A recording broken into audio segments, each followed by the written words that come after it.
Military officials say Iraqi forces could strike a major blow against ISIS terrorists in the coming hours. National security correspondent Jennifer Griffin at the Pentagon tonight has an update on the battle for Ramadi.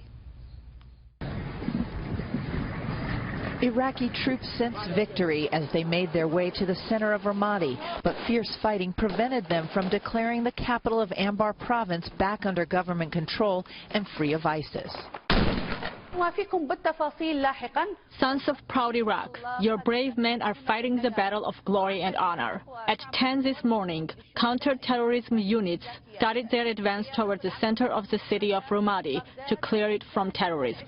About 150 ISIS fighters using snipers, booby traps, suicide bomb belts, rocket-propelled grenades and roadside bombs slowed the Iraqi forces. The U.S. Air Force dropped 50 bombs against ISIS targets as the Iraqi forces advanced. The U.S. played a key role in helping the Iraqi forces put up a temporary bridge called a ribbon bridge, which allowed them to cross the Euphrates River and enter the city Tuesday. The U.S. Army's 814 Bridge Company trained the Iraqi forces. Just 4 days ago, U.S. Army Chief General Mark Milley was in Baghdad meeting the Iraqi commanders overseeing the battle to retake Ramadi. Colonel Steve Warren, the military's top spokesman in Baghdad, estimated there are about 250 to 350 ISIS fighters left in Ramadi. Most have retreated. We can't forget, this is still a war, right? This is still a war.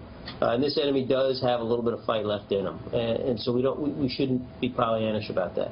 On the other hand, what this tells us also is that the forces that we're aligned with, the Iraqi security forces, these are now becoming solid fighting forces.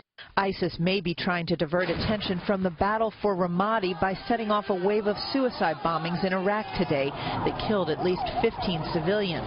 What's notable is who is absent from this fight.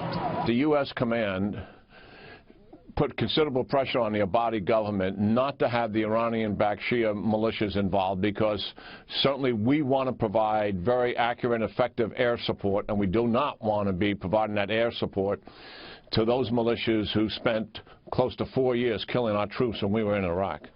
The Iraqis do not expect to fully control Ramadi before the middle of next month if all goes as planned.